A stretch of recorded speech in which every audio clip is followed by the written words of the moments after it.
Mm-hmm. I think there we go. We got it. We got it in time. We did it! Yay! I hope everyone can hear us. Welcome. This is Esports of Coffee. We are doing just the two of us today. We have two members out. But I just want to do a quick. Okay, people can hear Should me. we ask? Can you hear us? Yeah? Tell us. Tell us in the chat if you can hear us. Yeah. I think. I think we're good. Yay! Okay. Okay. Thanks, Jorge. I'm our backup stream when AJ is unavailable too, and we love AJ, and I'm so sorry that you're not here with us. But with that, we are going to do a little introductions because we've had a lot of people join our server and just connect with us. So we're just going to go around and then we're going to do some impersonations too. So I'm going to start. My name is Jackie Lamb. I'm the current assistant director and head coach for Minnesota State Mankato.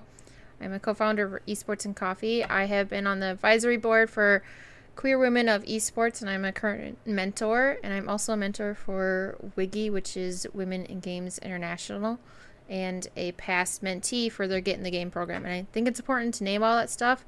I know sometimes people don't want to go through those, but some people don't know all the acronyms of everything that you go through. So as you're working from mentor to mentee or vice versa, I think it's important to recognize what you've been through. I love that, and I agree.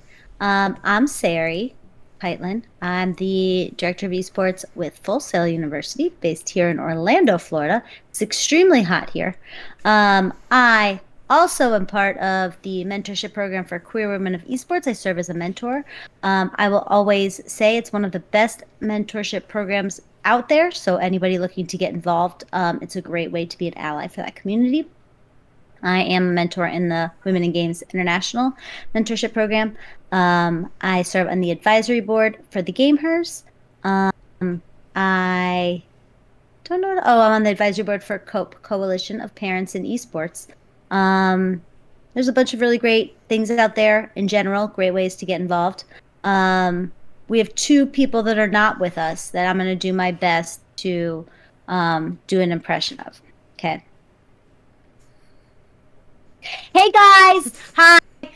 It's me. I'm really loud. I'm really outgoing, and I'm extroverted. And I'm the social chair. I do everything. If there's a spare minute of my day, I will fill it with a huge project that most people will take 6 months to do, but I will do it in 60 seconds. I was a swim coach for a really long time. I worked in healthcare for a really long time too. I live somewhere in this hand. I never really quite pay attention. In Michigan. My name is Danielle, known as Coach Sarikis. I have amazing hair. I have amazing skin. I have amazing teeth. I'm just really naturally beautiful. I'm very confident, and I absolutely slay at pretty much everything that I do.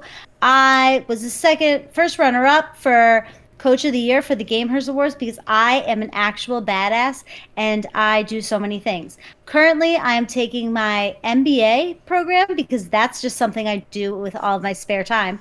And that's why, unfortunately, I can't be on the stream tonight. But I'm really excited to be here, and I'm trying to use my loud voice, and this is who I am today. I am Coach Sarikis. Happy to be here. How was that? Was that good? Good Danielle impression? That was... Okay. Should I try AJ? Yeah, please. Okay. Cause wait. I'll tell you to go. Ready? 3, Okay. 2, action.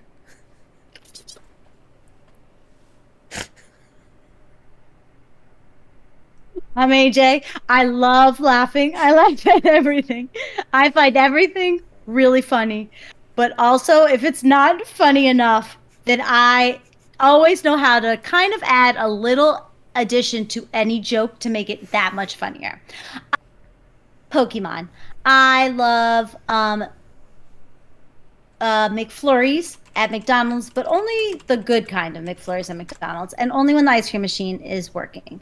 I'm here with my cat, Charlie. I guess 10 minutes ago, Charlie's feeder went off, and now I know that I'm done with my day because that is just how I have to handle things. I have the most infectious laugh that I don't really know how to replicate in this current moment. Let me try again. It's the best. I'm pretty much the best person. I'm known as the gremlin of collegiate esports because I'm the tiniest human on the planet and maybe live under a bridge in all your dreams. But I'm also amazing and I can pretty much do a little bit of everything. I'm very active in the Kansas City Esports Coalition. I am like the first ever woman esports director that's ever lived. I started the program at Park University and it was amazing. And now I work for NACE, where I do so many things. I'm responsible for all member support and everything that members do to get onboarded. I basically have the job of 17 people, and I do it with such finesse and flair. Unfortunately, right now, my internet is broken, and I'm having to do everything from my phone, which is impossible. But you'll see me in chat because I'm always going to be here in chat with you guys, and I'm really excited to be here, and I'm just glad to continue this conversation. And oh, wait, I gotta do this. Right, this is the AJ thing. She does this a lot too. Mm-hmm. This is her thing. Okay, and I'm AJ. Okay, how was that? That was good? great, and I appreciate your impersonations. For anyone who might be confused, we are missing two of our co-founders, and we are a marginalized community that is trying to bring bigger conversations to social media and discussions, and just trying to put our own spin on it, where we bring real world discussions instead of just skirting around the little things.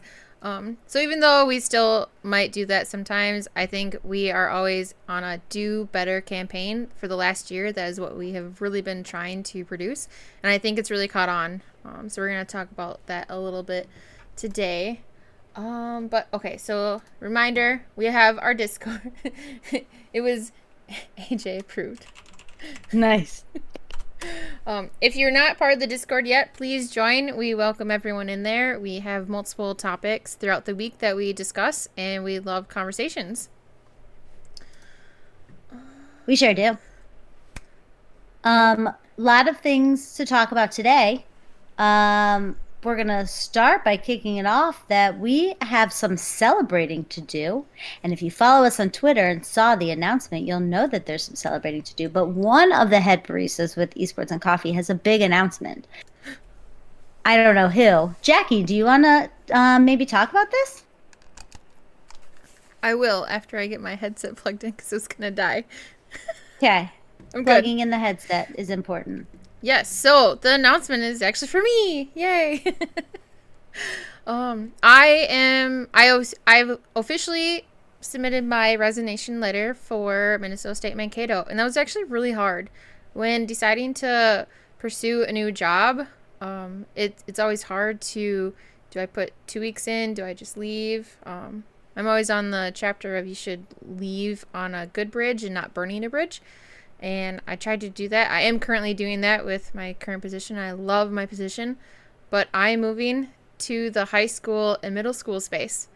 I'm not ready to announce where, and I know several people know where, but I'm not ready quite to announce where. But I am going to be creating and developing an entire district. So I just got off a call with NACAD and their roundtable, which was amazing. Dylan Gentlecore was in there talking about high schools and how to create that pipeline with the schools. And I really feel like the school district that I'm with is going to be revolutionary because it's not just one school. The whole district is taking esports by the handle and just pushing through instead of just one school. So I know there's a couple of schools within the district that currently have programs. I'm really excited to learn from them and work with them to create more extensive programs. They're really high on STEM also, so I know that people are, how do you bring STEM in? There's so many things. I'm so excited. Last night I couldn't sleep because I'm like, wait, I need to get my notebook out. And I literally have like pages and pages of things that I'm just so excited to create and learn and develop. That is so awesome. And I'm just excited. I know we've talked about it a ton, but I'm excited for you. I can't think of a more perfect fit for you and what you do and what you've brought to the collegiate scene, and being able to bring that to like the pipeline that's kind of leading into it. I think for all of us in collegiate is a really amazing space to make sure we have you in. And what you've built here and what you continue to build has been so awesome. And I'm excited for all the kids that will get to experience a program under the Lugnuts leadership. So I'm excited for the official announcements to come and to kind of watch what you do. So when do you start? My last day currently with MNSU, which is not MSU, it's not Michigan State. Danielle would hate me if I would say it was just MSU. So it's MNSU. It's August 13th. So we are looking for my replacement. If people, they can send me DMs. Otherwise, look out for our official announcement. But to make sure, if you think you're qualified, even if you don't, just reach out to me on Twitter or on Discord so that I can make sure to get your applications through, because it is a state job, and sometimes those applications, you just don't get picked up because of the way that your cover letter or your resume is done. And I just want to make sure that people that actually want the job and are looking to be hired, they get interviews. And the worst thing is, I didn't get an interview. Well, state jobs are hard. You have to have those keywords, and they do use trolls, or the bots, not trolls, but they use bots to pick up those applications first to move it on to the next step, because it is a state job. That makes sense. And it does, the keyword thing is super important because so many folks are using the softwares that'll kind of go through and filter it for you.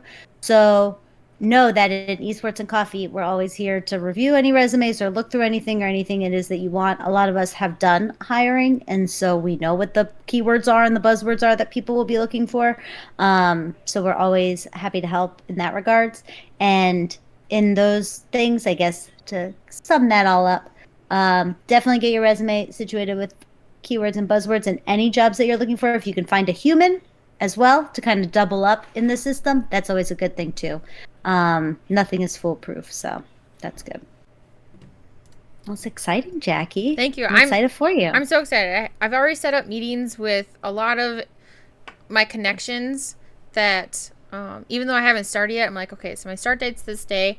Let's connect this day. I really want to come out with a really big push for the district, and talking about partners and sponsorships in the esports world is really hard right now. So not determining what those are, but just being like, hey, let's get these motivated. Let's get these together so that the district together can create opportunities. And I think that's what we want to be for, and creating those opportunities for the high school students to move on to collegiate.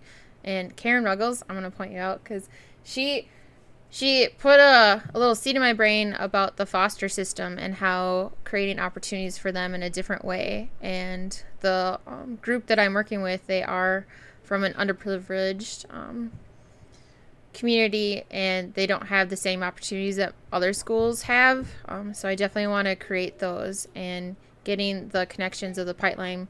She said it best too, and I can't articulate Karen Ruggles. I could listen to her forever, but I can't recreate what she's saying. But she said it was great of getting just one student in to showcase the esports facility, and then they got to see the collegiate experience afterwards, and then they might go on to the next. Mommy, and so look it.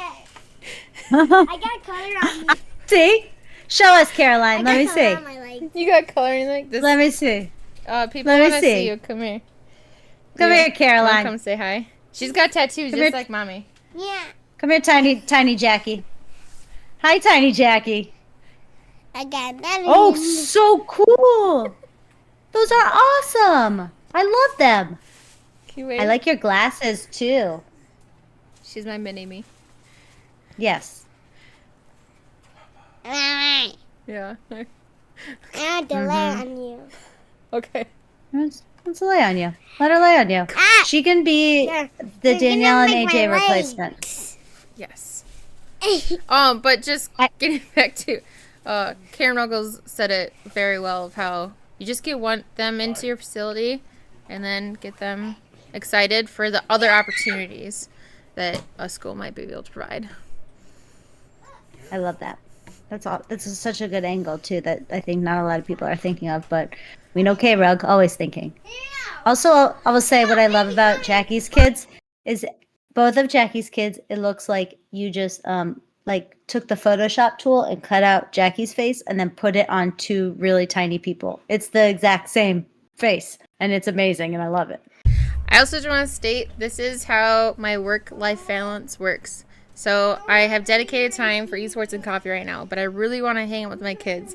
So they're not always down here, but we've been at NACE for the last week, and I've been really feeling left out with my kids. So I want to make sure that I'm around them, and so I invited them downstairs where I usually do this, and this is how my work balance life. So I'm not even gonna apologize because I get to hang out with my kids. I get to hang out with lots of people that I appreciate and love. So Yeah, we're here for it. I mean, earlier today I asked you and AJ if you guys thought Travis Yang would mentor my 9-year-old because I would like for him to turn out like Travis. So I think we should just blend all the worlds together. You know what I mean? I think it's a good thing. Well, Jackie did mention that we just got back from the NACE convention, which I'm sure everybody saw a lot of, and a lot of people in this chat were there, which is so great. And we wanted to do like a little mini kind of recap of how the NACE convention was for us and kind of like what we observed and what we thought and felt. For me, this was my 4th in-person NACE convention. Total. Also, no, Karen, I have not asked Travis yet, but if we all want to ask Travis together if he would mentor Bodhi, let me know. But I just think, I don't know, he's not that much older than Bodhi. And so, if my kid turned out like Travis Yang, I think the world I'd be a really good parent.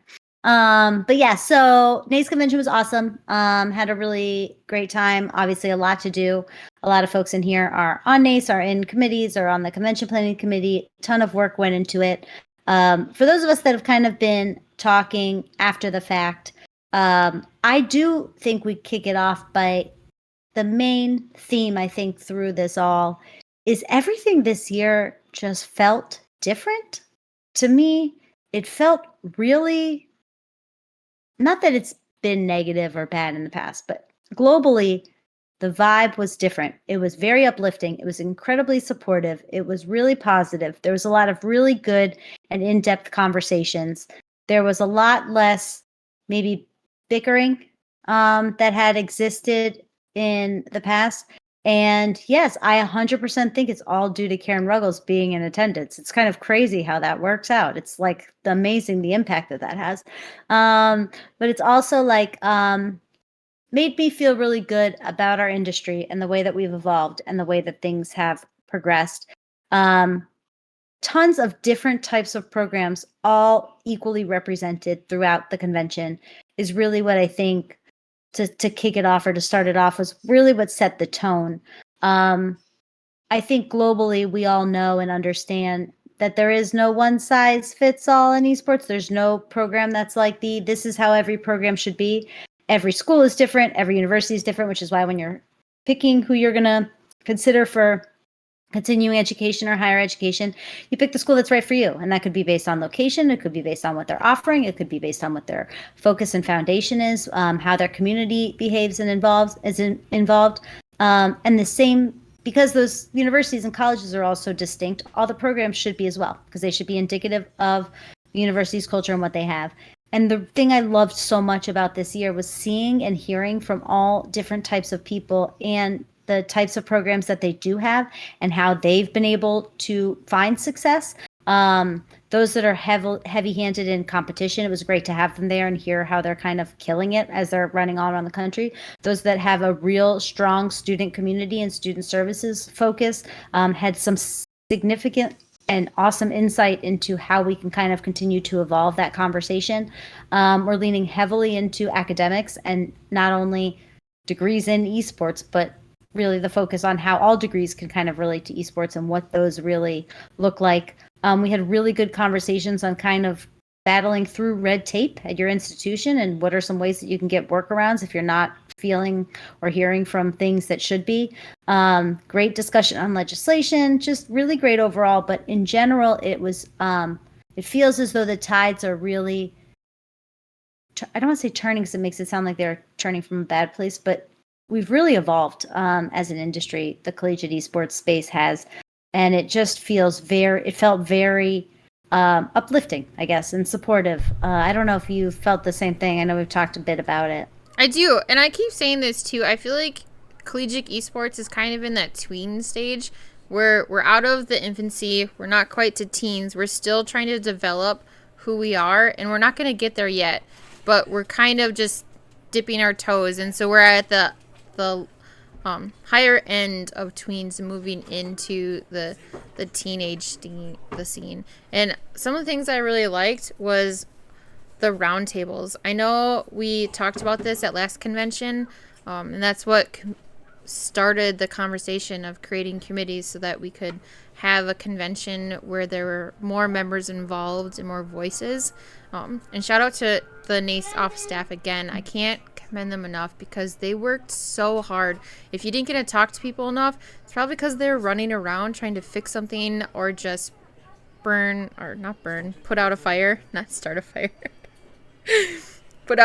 They were creating all the fires, honestly. Put out a fire.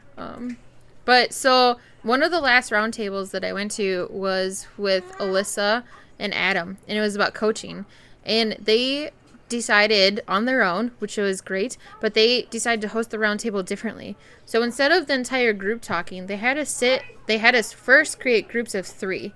And when you're in a giant room of introverts that might not like to do that in the first place, it makes us like, okay, cool. So that was great to just get out of that.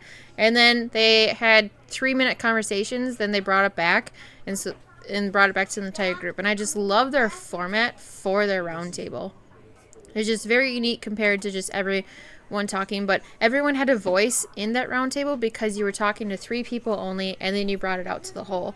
And it wasn't just some of our roundtables. They were only 40 minutes long, so only a couple people, Joey, monopolized a lot of time. We're able to talk. Love Joey. But I also saw people stepping not into either a panel, a presentation, or a roundtable and having conversations on the side in the ballroom because that's what they wanted to do. And I think that's what's great about convention is that we're able to come together and able to have those conversations and not worry about a strict structure. They're able to just step back and be like, can we just step in here for a quick minute and just chat? And it was, I love seeing going into the ballroom and there's people just having in-depth conversations. And then we had a Pokemon exchange. If you didn't know, we had a Pokemon exchange. We actually brought cards. I was the Pokemon master and brought decks to give out. And next year, it'll be even bigger. So that was a highlight of my year. That is so awesome. And it's funny because it is true. It was like this year was so much more, like it didn't feel like there was this exclusive line or wall where this is where all panelists kind of are. This is where home office is. And if you know them, you're in. And if you don't, just kind of attend and sit in the back, which I kind of did for a lot of conventions in the past, the NACE conventions. Everything felt like it was completely broken down this year. And it was just accessible and inclusive. And we heard from everybody. And what I really hope we see happen is that I guess trend sort of continues, and if we can get on it quickly post convention, people will realize that you don't have to be just a small few to be heard at a convention, and we can start continuing to hear from more voices in the space. I only did 2 discussions, and they were both really great. But the great thing about one I did on like kind of preparing for careers after college is that everyone on my panel had such a unique perspective based on how their institution sort of runs things. And you think that careers in esports is a one-track conversation, and bringing 4 people together that have, one's like a public, D1 university, private for-profit, private nonprofit, small colleges, they all have different approaches to things that even a conversation that might seem as one track as careers was so multidimensional because there were so many different ways you can kind of get there depending on how your school existed. We saw a lot of that kind of stuff, I think, throughout. I don't know. I think what's important to note too is NACE convention isn't just for members. We did the way our tracks worked is, which I don't think was expressed enough, was that the panels and presentations were more of the 101s for esports. So anyone who was just starting out, haven't started out, and just looking for those questions they can ask one-on-one, up to like 3 years. And then the round tables were designed for programs 3+. But you could interact with any of them. You didn't have to go to one or the other, but you didn't have to be a NACE member to attend. It is for members. There were some sessions that were locked just to members because it is member driven. But I think it's important to note that if you're not a NACE member and you want to attend next year just to get the vibe of what NACE is, what other members are doing, I think other people should attend. Yeah, I agree. I think the more voices that we continue to hear, the better our space will be as a whole. And I do think that was one of the things that was a real highlight this year was we heard from so many unique people and distinct people. And it's something we love about esports and coffee too, is just that like everyone is coming from a different perspective and a different place, and hearing from each other is how things kind of evolve. In the collegiate esports space in specific, we're all subject matter experts. Everybody is most of us have built a program from scratch. Your program looks different based on the resources that you've had available to you, the ways that you compete, and what your student body looks like. And you're the expert in that. And so to have a handful of people talking at the attendees doesn't really make sense. And the facilitation of the discussion so you could hear from so many different voices was really, really awesome. And I love that trend. I hope that trend really does continue. So I was sure. I was a co-chair with you for programming, and we really tried to make it so we had one-on-one aspects and enough roundtables for the discussions, but also the keynote. I think it was really important. So I might tear up, who knows. We'll see how my emotions last today. But when looking for a keynote, we had several options. And one of them, and I'm really glad, Chris Postel was able to do a presentation on Esports Foundry. And I love that he was able to do that and get in front of all of the members and non-members and just give his data, because the Esports Foundry analytics are so important because they're collecting that. That's what everyone is always asking is, where's the data for this or where's the data for that? And they have that ready. It's not going to be perfect, but it's a start, and it's a great opportunity for programs to collect that data. But I wanted to bring in someone who many people might not have suspected. And Joni from Wiggy has been a personal friend of mine, and I reached out to her one day and I was just like, hey, would you want to be a keynote? And she instantly replied yes. I'm like, okay, wait, can we back up a step? How does this work? I've never asked someone to be a keynote before. So working with the national office on how that happens and getting her there was a really big high for me. And then just that speech. When I wanted to introduce her in a way because she has a different perspective that I think a lot of us are looking for. That's why we created Esports and Coffee, is to create voices and discussion. And her keynote speech, a lot of us were not dry-eyed. Danielle, she was sitting in front of me. She turned behind me. She was crying. Other individuals were crying. And it was just when you think, she made you think, like, SILK. The way that she produced her keynote into SILK to WTUR, and the fact that there's not enough women who think that they can do jobs at the executive level or that they're not mentors because they've been told that, oh, you just don't want to be in that industry, or you just can't do that. You should do this instead. You'd be great at this. I've been told that so many times. And we all have imposter syndrome in this industry. But I feel like women in particular, we're told that, not that we can't do it, that we maybe shouldn't.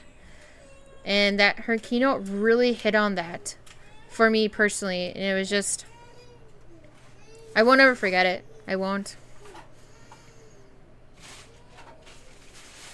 Yeah, I mean, I feel that too. I definitely cried. I'm a crier, but I've known Joni and been following everything that Wiki's done for years, and was still blown away and inspired by the way that she spoke and what she said. It was unique and different.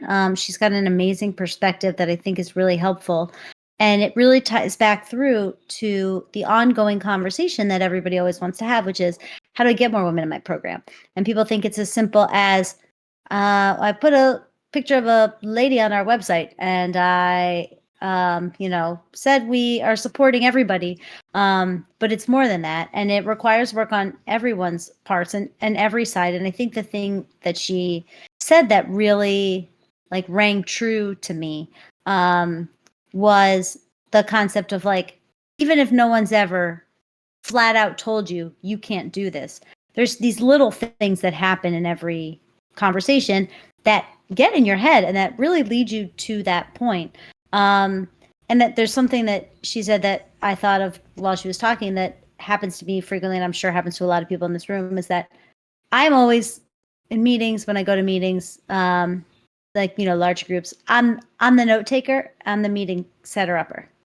Now, I don't mind doing it. It's a small thing that does it, but it is no matter who the people are that are in the room and no matter where it is always just assumed, because 99% of the time I'm the only woman in a room, that I'm going to take notes and I'm going to set up the meeting. And not that those are menial tasks, not that there's anything wrong with those tasks, but this concept of assumption is perpetuating the thought that women hold this sort of level, or that they're accessible in this sort of level. Even as we enter male-dominated spaces, most of us feel that the opportunities in the male-dominated spaces are at the administration level, right? So, like, let's take a non-gaming function as a whole, and we'll do the NFL, just something that I'm familiar with. Are there women that work in the NFL? Sure, a ton. And up until a couple of years ago, most of them had desk jobs, office jobs, IT, reception, administration, just sort of helping kind of keep the office running.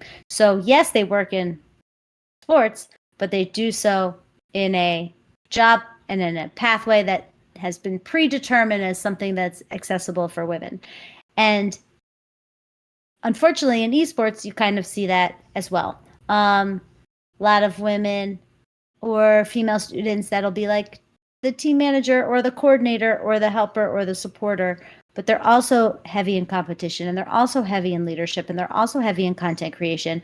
And even though no one is actually actively telling anybody they can't do it, you have to also tell yourself that you can. And we get trained over the years to feel like, well, this is what it is. This is what it is. This is what it is. And she kind of got us to shake that up and say, this is not what it is. And it doesn't have to be what it is. And I really think what she said related to what we talk about in here so much, because we've said it a ton of times. It's never intentional. Not that it's never intentional. Most of the time it's unintentional. People don't mean to say something that's going to bring you down. I have a ton of respect from people that I work with that want me to send a meeting request for them. And that is happy to do. But it's those tiny little microaggressions that I like to call death by paper cut, where it's like a little thing and a little thing and a little thing. And over time, it chips away at you. And so it's not one instance. And it's not one time that somebody said something that just shut you down or set you back. It's a lot of things.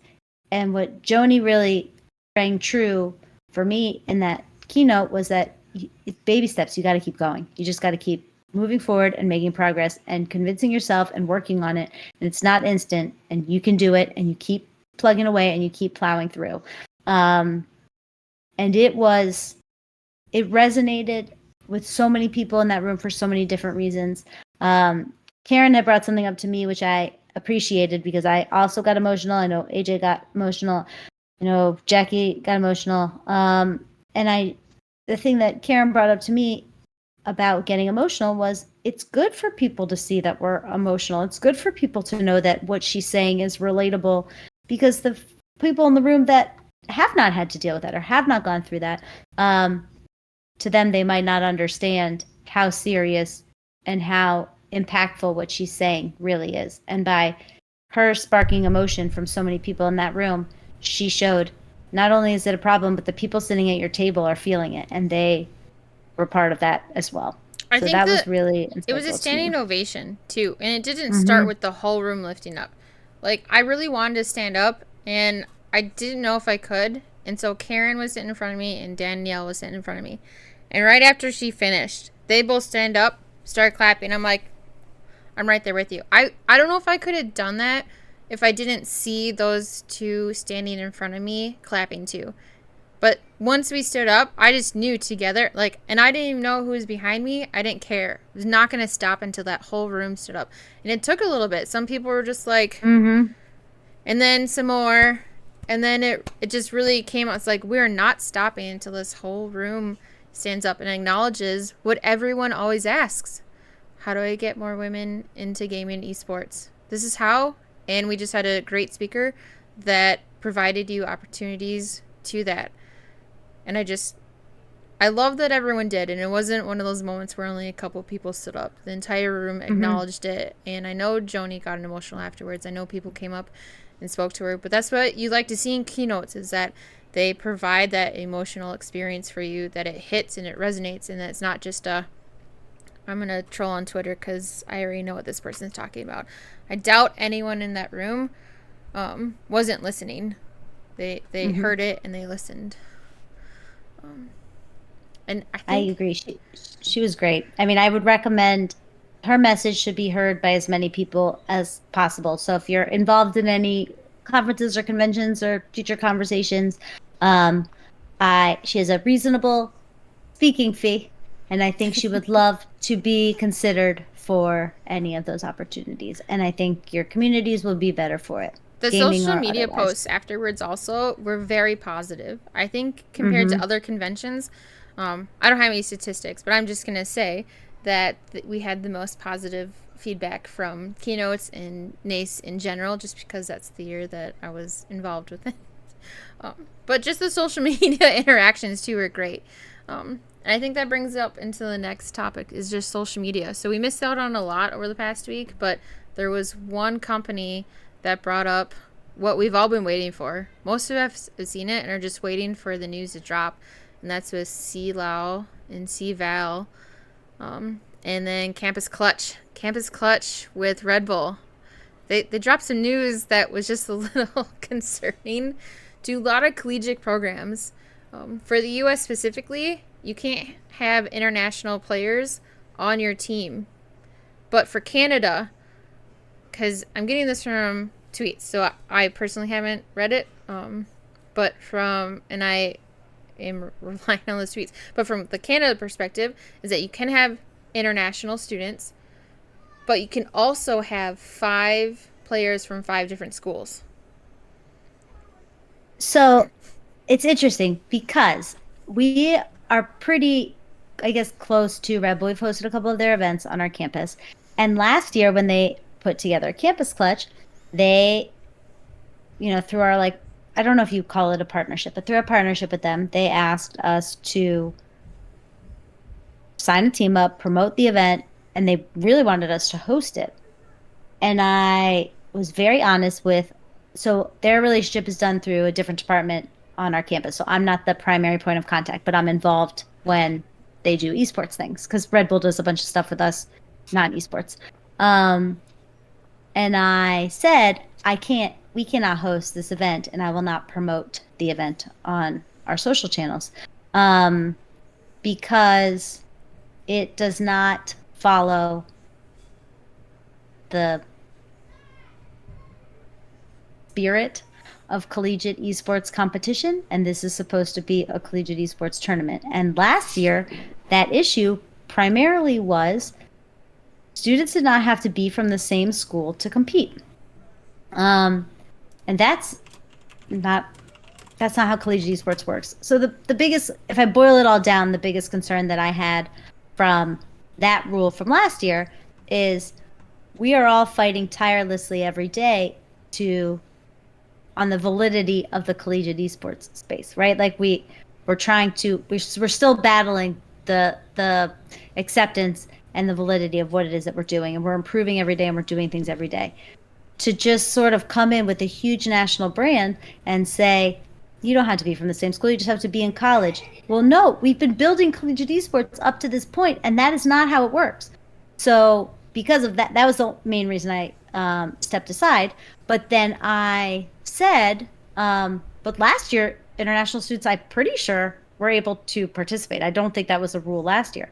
So then Red Bull said, hey, we're planning this event again. So like someone higher than the person that brought the event to me said, I'd love feedback from you as we shape this in the future. So I said, great. So I actually talked to Sean Burney and Travis Yang, who both were heavily involved in Campus Clutch last year. Got a ton of feedback from them on their experience and like what they thought, and brought all of that back to Red Bull. And I said, I showed them honestly the NACE guidelines for Valorant. I go, your rule set doesn't make any sense. Playing from different schools doesn't make any sense. This is not collegiate esports. This is not what this is. And these are the things that I think should be changed. And they said, okay, great. And then I hear a few months later, we've changed them. And I was excited because I thought that meant they really listened and they applied feedback, and they totally did it. There was other issues last year that Sean mentioned that I did bring up as well, which is there's a different rule set for Canada schools than there were for U.S. schools. So I brought that up as well. All competition has to be on the same platform. Yes, of course. So then when I started seeing, like, they approached us again and said, will you host the event? And we changed it. The rule set now says everybody has to be from the same school. And I said, oh, great. Awesome. Thank you. I mean, we're not hosting it. But then everything comes out. It's like, but you can't be from international. It's like, wait, why did you add something else bad? You fixed something that was bad, but then you added something else bad. Why didn't you just keep everything else good and then change it? So I don't know. I hope that it's still in discussion. I want it to still be in discussion. I don't know if it will. I don't either.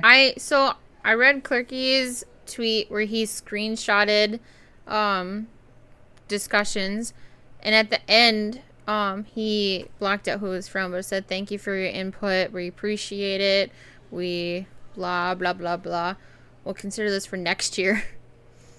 It's like, wait, what about this year? Like, and so I have international students, so many programs have international students.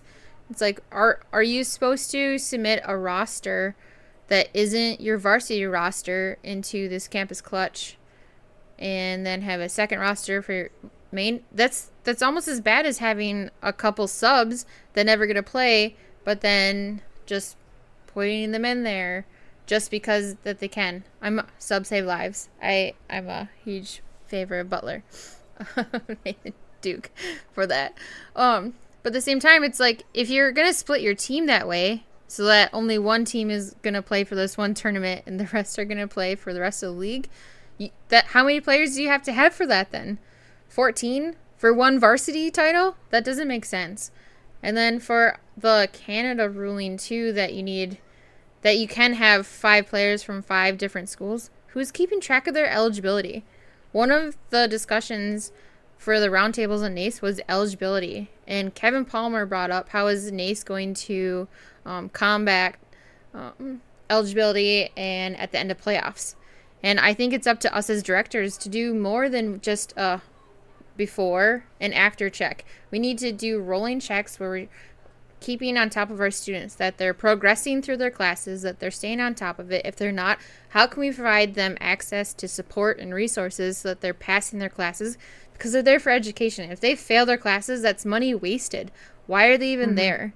Why are they even participating in collegiate unless they could just go participate in a random league? They're there for education. And this Red Bull league isn't providing that access for eligibility if it's from 5 different schools. Who's going to check that? Who's going to be responsible for that at the end?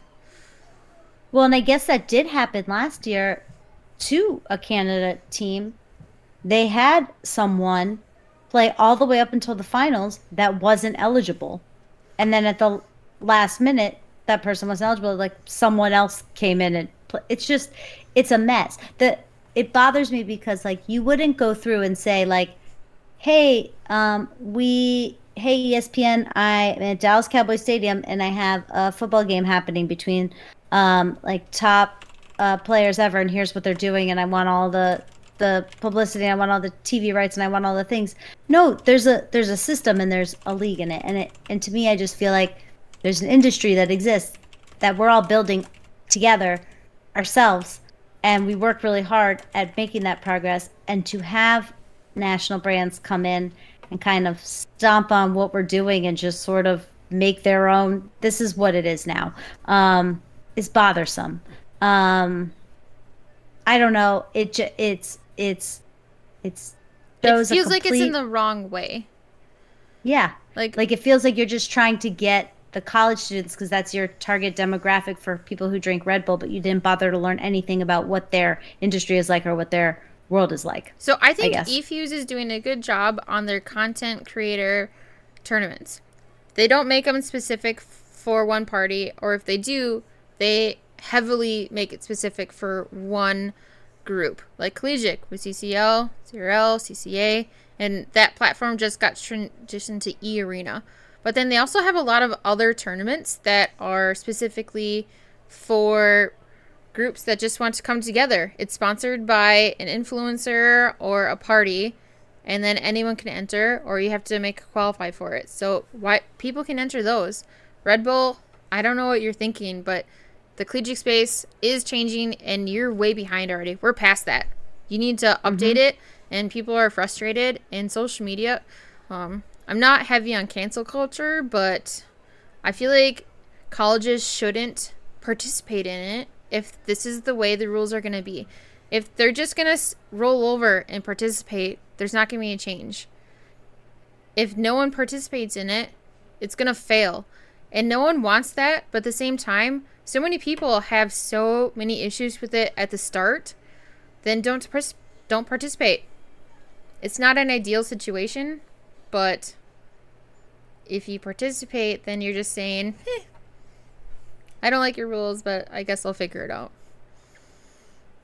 Right. And it's also like rule sets and guidelines for tournaments that do provide like barriers, I guess, let's say. For example, this has to be done in person, or everyone has to be playing from the PC, or everyone, whatever the restrictions are, should all be, none of those restrictions should be in terms of, or in the spirit of lack of inclusivity.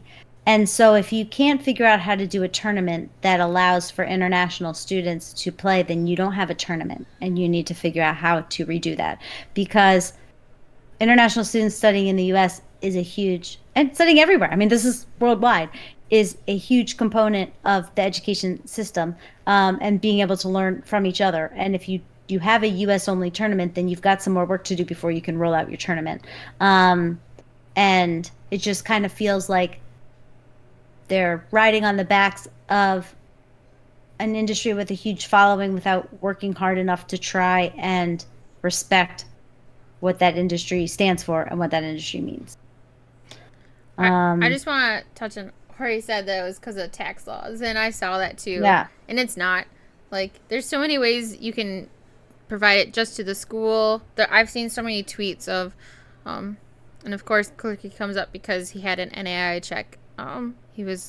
Twitter just is weird. I don't see anything on following. I only sing on For You now. Like, my Twitter algorithm is just messed up. But I saw that same comment, and it's not, if they're claiming the tax issue, then they must know something that the rest of us don't, because you can submit it to the school, and the school can submit it to those students. But yeah, but you know when you can't do that is when not all people have to be from the same school and there's no one regulating the team. So the problem is with that. But that's only for Canada. That's not for U.S. Oh, true. So there's two, like, that doesn't make any sense. Right? They have different. In Canada, you can have international students. They're allowing it. So maybe we need a tax expert to come on and just give us the advice just for the U.S. because a lot of us are like, we understand the law, but nope. Well, and I wonder if the tax law sits. I don't know this enough either. I don't nothing about taxes, but I wonder if the tax law sits with Red Bull. Like, I wonder if it's something in the way that Red Bull is like. It's not on the international student's ability to accept payment as much as it's on Red Bull's decision slash ability to deliver payment. But again, if so, that's something you work out before you launch a tournament because this is collegiate space and you need to have a well-rounded approach, or you need to be full thought before you're going to actually roll something out. That happened with So our I don't know. our upcoming LAN is with Pepsi slash Rockstar. And up to a certain dollar amount, they want to deal directly with the student. And after that, they want to send it to the school because of taxes. But they didn't say anything. It's a big brand. They didn't have any restrictions for international students. International students can fill a 1099. They're not. It's just. I'm excited to see what their responses are and who's going to participate. I really want to see who's going to participate. It's just like done in a vacuum. You know what I mean? Like, it's not done with. There was no attempt to learn, to watch, to understand, to accept. And back to the esports 101 conversation. The amount of organizations we've seen fail in esports over the last 5 to 7 years, most have been done because there was no attempt to understand before starting. They just saw the community and the pool and they wanted to get in. And in this space, without the buy-in of your community, and this extends to gaming as well, without the buy-in of your community, you're dead in the water. You're not building from scratch. You're building from long-standing grassroots communities that have existed for a long time. And if you do not start with the acceptance and support of the community that you're trying to tackle, you're dead. And that, to me, is what Red Bull is kind of doing, is they're just sort of coming in as a big, I keep saying national brand, but it's really an international brand, and not really trying to understand or learn. They see something that fits within their army of products and they're just kind of rolling with it, but they alienated the community while doing so. And when you alienate the community, there's nothing left. And so I don't know. So as we're wrapping up, this was kind of a recap of who we are, what we've been doing, and I want to shout out to Eugene that the NACE's chair of the board of directors won't let this happen with NACE. I'm positive that she won't. But I want to give a huge shout out to Sari, personally. She's the first woman to be elected for the chair for the board of directors. But now also she won Director of the Year for NACE. Now this is a member-driven program, and it was also member-voted. So there are several other awards throughout the year that is community-based, and then it's also panel-based. And Sari, it was member voted on. She deserves this so much. And I personally, I'm going to say I voted a lot for St. Clair because I felt like personally St. Clair has done so much for this esports collegiate space this year. But Sari, you've done so much personally for your own program. How many events did you guys run? How often did you text us? I'm doing XP League today. I've got what that famous person that you had attending to give up scholarships. You gave up scholarships at Hall of Fame. You do so much for your program personally that I don't think a lot of people realize that. You deserve that. That was you. No one put you in any of those positions. You were voted on by your peers to be on the board. You were voted on your peers to be the chair. You were also voted to win the Director of the Year award. That was you. That wasn't anyone else. No one put you there. We all voted you. You deserve all of those recognitions, and you're amazing for it. Thank you very much. That's really... Sorry. Hold on. That's really nice. And I just really appreciate it. I don't know. We go so fast sometimes. That you don't really. I don't mean to sound all whatever Ferris Bueller-ish, but you do go so fast sometimes, and you kind of forget to look around and see what's existed and what's been built. It's extremely surreal to me. It's kind of like still hard to talk about. I'm really proud to have been elected as the chairman of the board. I have no idea what I'm doing. I have never been a That's not true. chairman of You any do. board. Okay. I did do some research though, and it is chairman. It's not a gender term. So I was like, am I a chairwoman? Am I a chair? What am I? What am I? But there's some fluidity in how we can name it. But I am really. I think we have a really amazing community of members and community of people that can come together and really amplify and elevate what this collegiate esports space is looking like. I think we're standing at the edge of opportunity. And I'm really excited about being able to help take us as an industry to that next level, and provide something that just sort of works for everyone. And I think just continuing to make sure we approach collegiate esports holistically, beyond, yes, with competition and also beyond competition. We have an obligation. We're within the education space, and we have an obligation to do better and to make this world a better place than it was, and that takes a lot of work. And I'm met some amazing people, and I'm excited to be able to work alongside them to bring about change. I think there are a ton of people that could have and should have won Director of the Year award.